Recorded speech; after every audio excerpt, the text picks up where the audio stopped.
Hello student, कैसे हैं आप सब। एक बार पुनः आप सभी का आपके अपने चैनल सी कोचिंग क्लासेस पर स्वागत है। क्लास 12 केमिस्ट्री एनसीईआरटी चैप्टर 1 में आज हम चर्चा करेंगे ठोसों में संकुलन। ठोसों में संकुलन कितने प्रकार का पाया जाता है, संकुलन क्या है, पूरा विस्तृत यहाँ पर आपको समझाने वाला हूँ। तो वीडियो को अंत तक देखना, कोशिश यही करना स्टूडेंट कि इसे आप लोग लिख लेना ताकि आप लोगों को किसी प्रकार का प्रॉब्लम ना हो सके। ठीक है, तो और जो भी वीडियो हैं वो प्लेलिस्ट में आपको मिल जाएंगे। केमिस्ट्री का जो भी वीडियो है वो अपलोड होता है सुबह 7 बजे, आप लोग चेक कर लिया करें। ठीक है, कुछ प्रॉब्लम यदि हो जाता है तो कभी कभार वीडियो अपलोड नहीं हो पाता। तो चलिए आज का वीडियो शुरू करते हैं। सबसे पहले समझते हैं ठोसों में संकुलन। अब संकुलन का मतलब क्या होता है प्यारे भाइयों, तो मैं एक थोड़ा सा एग्जाम्पल आपको बताना चाहता हूँ कि जैसे आप लोगों ने देखा होगा बेर क्या होता है, एक ऐसी स्थिति आती है कि पकने के बाद धीरे धीरे सिकुड़ने लगता है। मतलब उसके अणु पास पास आने की चेष्टा करते हैं, पास पास आने की कोशिश करते हैं, है ना। तो ये पास पास आने के कारण उसके आकार में कमी आ जाती है और ठोस के आकार में कमी आना ही ठोसों का संकुलन कहलाता है। मतलब क्रिस्टल का निर्माण करने वाले जो भी अवयव हैं वो क्रिस्टल की तरह होते हैं स्टूडेंट, और वो यथासंभव पास पास रहें ताकि क्रिस्टल का घनत्व जो है स्थायित्व तो बना रहे, घनत्व तो अधिक हो। इसके कारण उसके आकार में कुछ न कुछ कमी आना ही क्या कहलाता है, ठोसों में संकुलन। अर्थात अवयवी कणों के पास पास रहने के क्रम को ही हम कहते हैं घनिष्ठ संकुलन या क्लोज पैकिंग, जिसे कहते हैं ठोसों में संकुलन। संकुलन मतलब सिकुड़ना, अर्थात आकार में कमी होना। इसी प्रकार जब आम देखते होंगे तो आम पहले कच्चा रहता है प्यारे भाइयों, फिर पकता है। पकने के बाद एक स्थिति ऐसी आती है, कभी कभार यदि वो पेड़ से टूटकर ना गिरे तो वो सिकुड़ने लगता है, उसके आकार में क्या होने लगती है, कमी होने लगती है। समझ रहे हैं। तो उसी प्रकार से ठोसों में अणुओं का पास पास रहना ताकि घनत्व का स्थायित्व बना रहे, अधिकतम रहे, उस स्थिति को हम कहते हैं घनिष्ठ संकुलन। घनिष्ठ मतलब अत्यंत पास पास, यानी क्लोज पैकिंग इन क्रिस्टल। अब स्टूडेंट हम बात करना चाहते हैं कि ठोसों में संकुलन कितने प्रकार का होता है। तो देखिए, कुछ बुक्स में 3 प्रकार का आप पाएंगे। एक विमीय घनिष्ठ संकुलन, द्विविमीय घनिष्ठ संकुलन, त्रिविमीय घनिष्ठ संकुलन। यानी घनिष्ठ यानी निविड़ संकुलन वही चीज है। एक विमीय निविड़ संकुलन, द्विविमीय निविड़ संकुलन और त्रिविमीय निविड़ संकुलन। जैसे मैं यहाँ पर लिखा हूं, एक विमीय निविड़ संकुलन और द्विविमीय निविड़ संकुलन, या एक विमीय घनिष्ठ संकुलन, या द्विविमीय घनिष्ठ संकुलन, या त्रिविमीय घनिष्ठ संकुलन। आपको यहाँ पर 3 प्रकार पढ़ना है। हम आपको तीनों प्रकार यहाँ पर समझाएंगे। थोड़ा सा वीडियो लंबा हो जाएगा, लेकिन बेहतरीन ढंग से कोशिश करेंगे आपको समझा सकें और आपको एक बार में ही याद हो जाए। देखिए, जैसे मान लीजिए कोई आपके पास क्रिस्टल है और क्रिस्टल में क्या होंगे प्यारे भाइयों, अवयवी कण होंगे जिससे वो मिलकर बना होता है। तो यदि क्रिस्टलों के अवयवी कणों को गोलाकार मानते हुए एक विमीय में व्यवस्थित कर दिया जाए, जिनमें अवयवी कण एक पंक्ति में एक दूसरे को स्पर्श करते हुए व्यवस्थित हों, तो इस प्रकार का जो संकुलन है वो एक विमीय कहलाएगा और प्रत्येक गोला 2 अवयवी कण को स्पर्श करेगा। कैसे, समझिएगा। एक विमीय मतलब केवल जैसे आपका एक गोला हो गया, इसको स्पर्श करते हुए दूसरा गोला रखा गया है, इसको स्पर्श करते हुए तीसरा गोला, फिर चौथा गोला, फिर 5वां गोला, फिर 6ठा गोला, और ये क्रम निश्चित चलता जाता है। तो ये जो आपका संकुलन हो गया वो एक विमीय निविड़ संकुलन। संकुलन का मतलब ये नहीं कि पूर्ण रूप से आकार में कमी हो जाना, मैंने कहा ना, अत्यंत अणुओं के पास पास रहने की व्यवस्था ही घनिष्ठ संकुलन कहलाती। घनिष्ठ यानी अत्यंत पास पास रहे। क्रिस्टल है, जब वो अत्यंत पास पास हो उस स्थिति को हम कहते हैं घनिष्ठ संकुलन प्यारे भाइयों। तो ये क्रम है, ये पहला था, ये दूसरा, तीसरा, चौथा, 5वां, 6ठा, 7वां, इस प्रकार से एक नियमित क्रम से व्यवस्थित एक संरचना को हम कहते हैं एक विमीय घनिष्ठ संकुलन।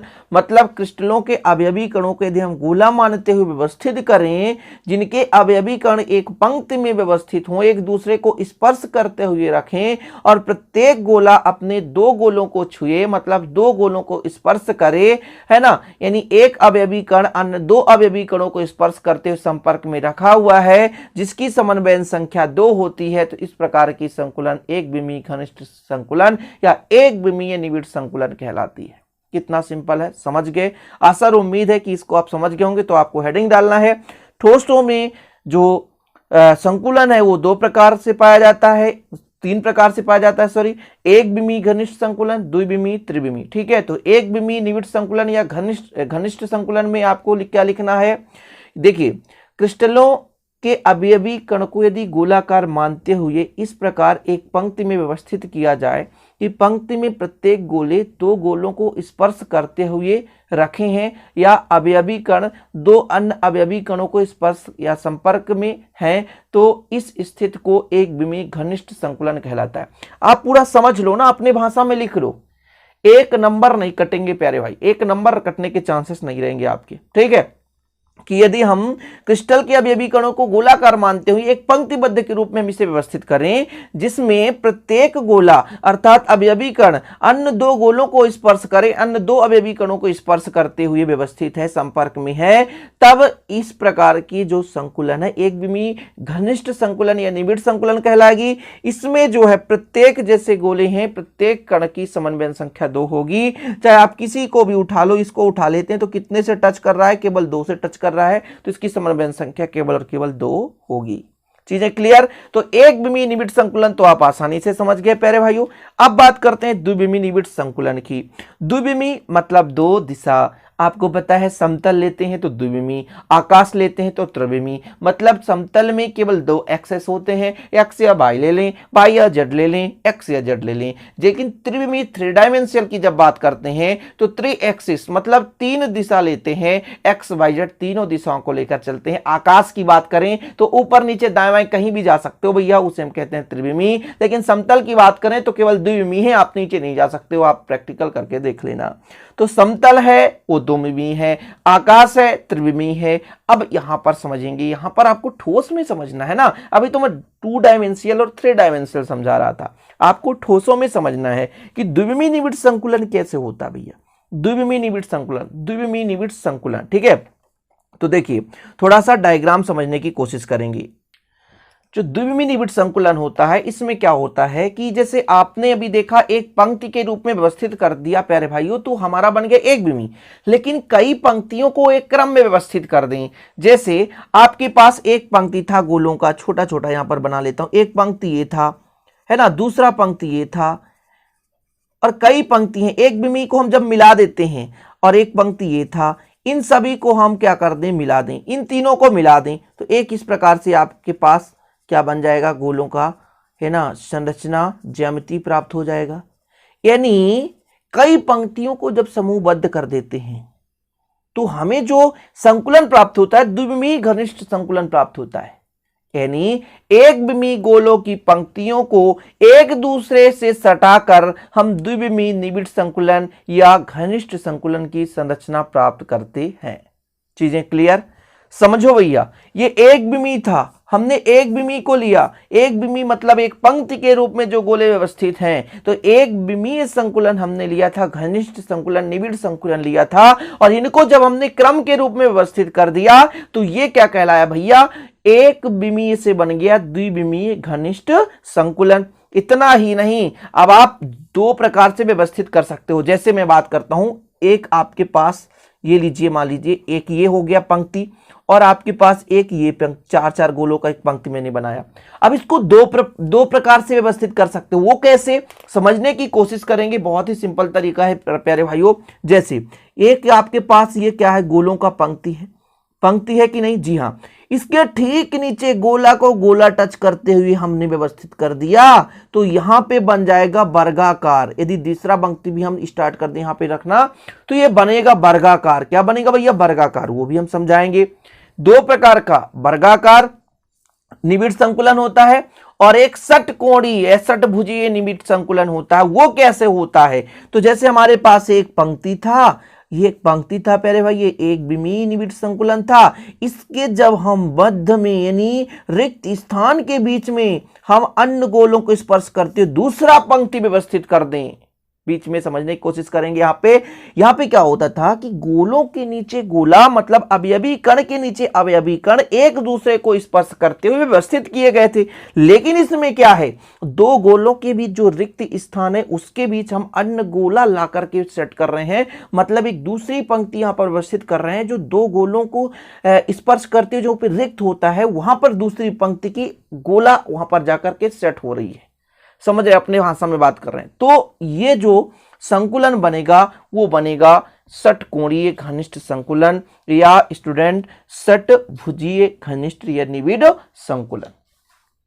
ओके, इतना समझ में आया? तो देखिएगा थोड़ा सा, द्विविमीय निविड़ संकुलन दो प्रकार का होता है प्यारे भाइयों, एक वर्गाकार निविड़ संकुलन और दूसरा है षटकोणीय निविड़ संकुलन। अच्छा, द्विविमीय निविड़ संकुलन में आप लिखना चाहते हैं तो मेरे भाषा में लिखने की कोशिश करेंगे कैसे लिखना है, ठीक है। देखिए कैसे लिखना मैं बताता हूं कि द्विविमीय निविड़ संकुलन में एक विमीय गोलों की पंक्तियों को एक दूसरे से सटाकर यानी पास पास लगाकर रखा जाता है, जिससे द्विविमीय घनिष्ठ संकुलन की संरचना प्राप्त होती है।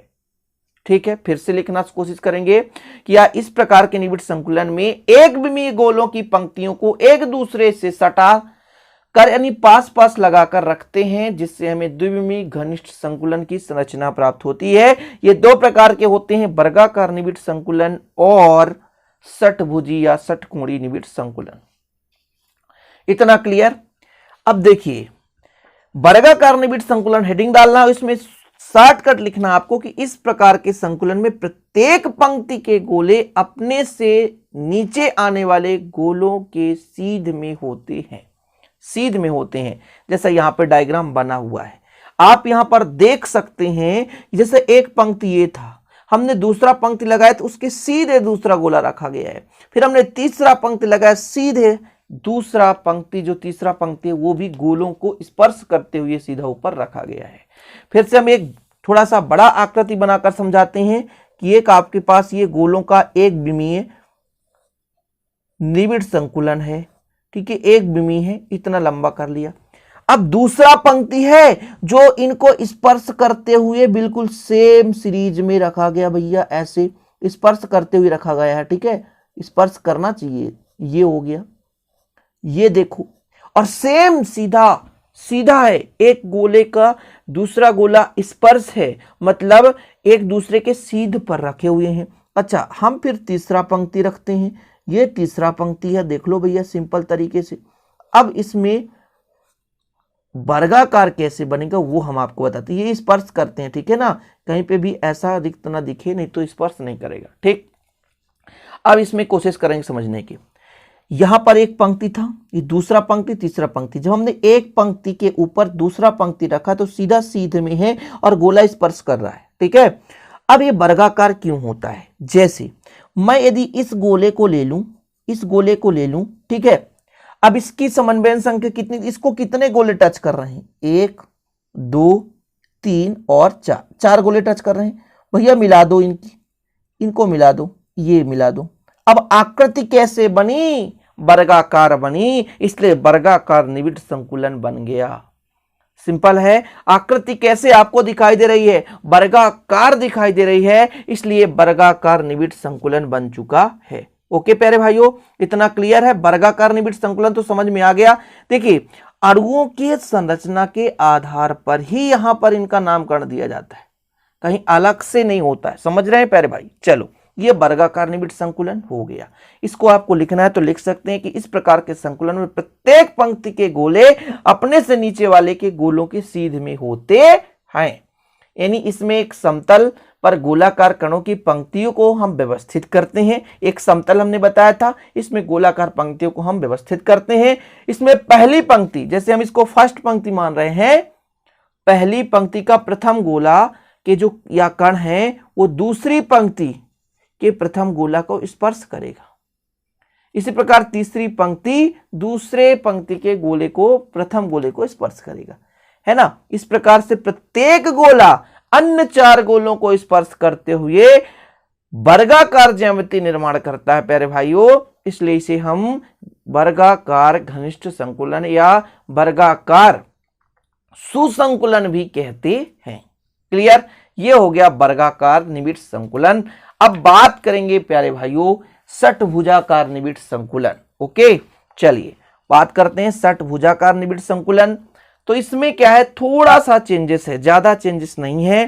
थोड़ा सा चेंजेस क्या है कि इस प्रकार के संकुलन प्रत्येक पंक्ति के गोले अपने नीचे वाले पंक्ति के गोलों से बने छिद्र पर रखे जाते हैं। अब ये कैसे समझोगे, छिद्र कैसे बनता है, तो चलिए अपन बात करते हैं। पहले तो गोले ही बनाएंगे तभी तो समझ में आएगा। जैसे हम बात करते हैं, ये आपका ये गोला, फिर गोला, थोड़ा सा देखिए जल्दबाजी में उतना सुटेबल तो नहीं बन पाएगा प्यारे भाई, लेकिन यहां पर एक पंक्ति हमने ले लिया। इन पंक्तियों में आप बताओ क्या कहीं पर आपको रिक्त स्थान दिख रहा है, इनके बीच रिक्त स्थान, और ये छिद्र बना, इसी छिद्र में हम गोला रख दिए। यानी दूसरा पंक्ति इस प्रकार व्यवस्थित किए कि छिद्र को टच करते हुए, ठीक है, ऐसा। फिर हम जब तीसरा इसके ऊपर लगाएंगे तो पुनः प्यारे भाइयों इनसे जो बना छिद्र है उनके बीच ये गोले रखे हैं।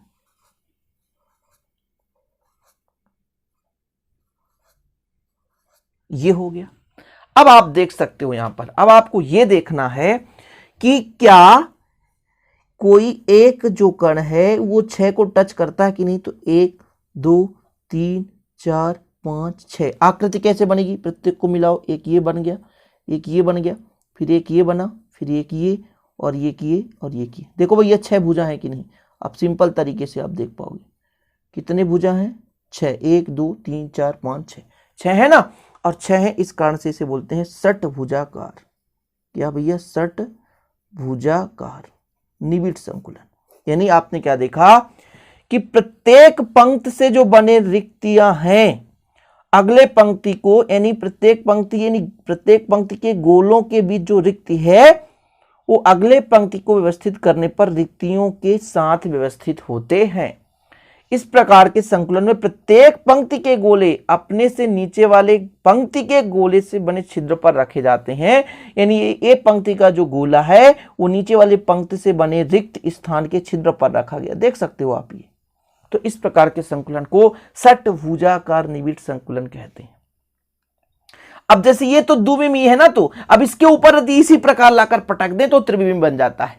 डिफरेंस इतना ही है, एक विमीय एक सिंगल रास्ता, उसको हमने कहीं जोड़ दिया तो द्विविमीय बन गया। उसके ऊपर नीचे भी जोड़ना शुरू कर दो, इसके ऊपर भी हम जोड़ दिए, एक ये तह बन गया, इसके ऊपर भी रख दो नीचे भी रख दो। जैसे आपके पास देखिए, जैसे आपके पास नीचे एक पेज था, इसके ऊपर एक दूसरा पेज, इसके ऊपर तीसरा पेज, फिर चौथा पेज, तो ये क्या बन गया भैया, ये बन गया त्रिविमीय निबिड़ संकुलन, यानी 3 डायमेंशियल बन गया। यानी ऊपर भी एक पट्टी इस प्रकार से बन गया, एक ऊपर भी रख दो एक नीचे भी रख दो, और दाएं बाएं तो फैल ही रहा, तो त्रिविमीय कहलाता है। तो षटभुजाकार निबिड़ संकुलन में समन्वयन संख्या यदि आपसे पूछूं तो आप सिंपल तरीके से बता सकते हैं कि इसकी समन्वयन संख्या होती है 6। समन्वयन संख्या कितनी होती है, 6। तो षटभुजाकार निबिड़ संकुलन की समन्वयन संख्या होती है 6। क्लियर। तो ये देखो भैया, इतना तो आप क्लियर समझ गए। अब बात करेंगे त्रिविमीय निबिड़ संकुलन की। त्रिविमीय निबिड़ संकुलन की पहले परिभाषा समझें, है क्या चीज। हमने कहा था एक विमीय से बना द्विविमीय, द्विविमीय से बनेगा त्रिविमीय। मतलब द्विविमीय निबिड़ संकुलन को हम क्या करें, जोड़ दें, उनको ऊपर भी और नीचे भी लगा दें तो त्रिविमीय बन जाता। सिंपल है। देखिए, त्रिविमीय निबिड़ संकुलन में द्विविमीय निबिड़ संकुलित गोलों को ऊपर के गोले रखकर क्रमशः परतें बनती जाती है। चूंकि द्विविमीय संकुलन 2 प्रकार की होते तथा त्रिविमीय संकुलन भी 2 प्रकार की होती हैं। मतलब कहने का मतलब ये हुआ प्यारे भाइयों, आप सिंपल तरीके में समझें कि सभी वास्तविक संरचनाएं त्रिविमीय होती हैं, जो कि द्विविमीय परतों को एक के ऊपर एक रखकर प्राप्त करते हैं। ठीक है, जो भी वास्तविक संरचना पाए जाएंगे त्रिविमीय ही पाए जाते हैं। एक विमीय आपको ठोस मिलेगा ही नहीं, वो त्रिविमीय ही रहेगा। लेकिन वो किससे मिलकर बना है भैया, एक विमीय से मिलकर बना द्विविमीय, और फिर द्विविमीय से मिलकर बनता है त्रिविमीय। अब चूंकि द्विविमीय कितने प्रकार के होते हैं, 2 प्रकार से, तो वर्गाकार द्विविमीय निबिड़ संकुलन से हमें त्रिविमीय निबिड़ संकुलन प्राप्त हुआ, और एक षटभुजाकार निबिड़ संकुलन से त्रिविमीय निबिड़ संकुलन। अब अलग से नहीं, त्रिविमीय निबिड़ संकुलन के हम 2 प्रकार, इसे हम 2 प्रकार से प्राप्त कर सकते हैं। एक वर्गाकार निबिड़ संकुलन से त्रिविमीय निबिड़ संकुलन प्राप्त करेंगे, और एक षटभुजाकार द्विविमीय निबिड़ संकुलन से त्रिविमीय निबिड़ संकुलन प्राप्त करेंगे। समझ गए? क्लियर? थोड़ा सा समझने की कोशिश करेंगे, डायग्राम से माध्यम से यहाँ पे समझा रहा हूँ प्यारे भाइयों, यहाँ पर डीपली आप समझ पाएंगे डायग्राम से ही। जैसे जैसे मैं मान के चलता हूँ, ये आपके पास वर्गाकार द्विविमीय था, एक थोड़ा सा समझने की कोशिश करेंगे, एक के नीचे एक गोला है, देख सकते हैं आप, एक ये हो गया, और इसके ऊपर हम दूसरा रख दें, इसके ऊपर हम दूसरा रख दें, जैसे ये था अपना,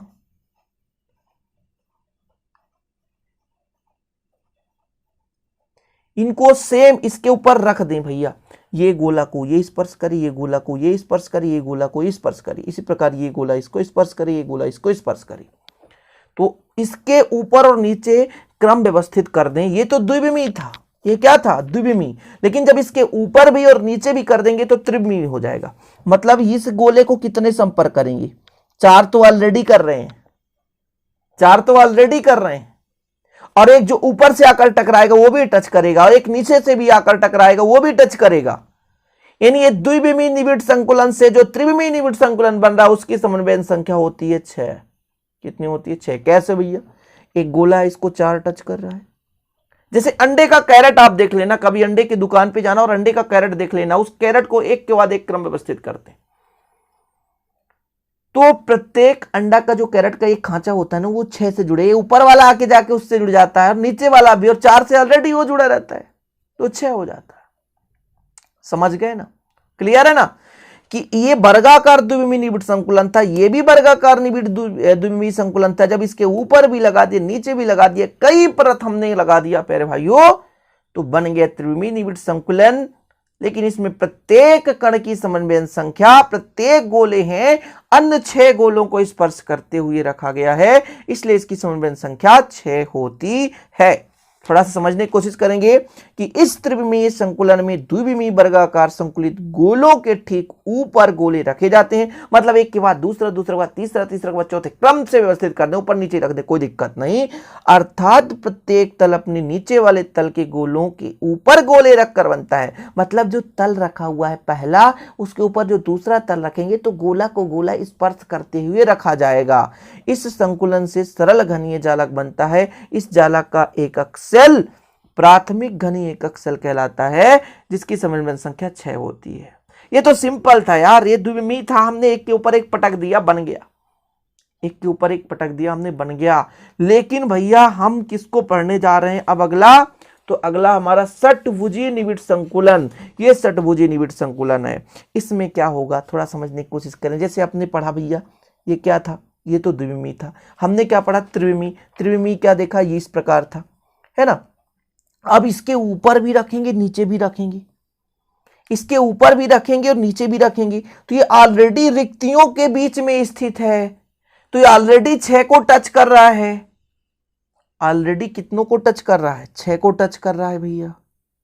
अब यदि हम इनके रिक्तियों के बीच और कर दें तो क्या होगा? यहां पर समझना बहुत जरूरी, बहुत बड़ा फैक्ट है प्यारे भाई। समझ रहे हैं कि जैसे यहां पर रिक्ति है, एक हम यहां पर रख दें, इसके ऊपर टच करता हुआ, इस प्रकार से टच करता हुआ रखेंगे, टच करता हुआ रखेंगे, इसको टच करता हुआ, ठीक है, और फिर आगे इसको टच करता हुआ, फिर इसको टच करता हुआ। समझ पा रहे हैं?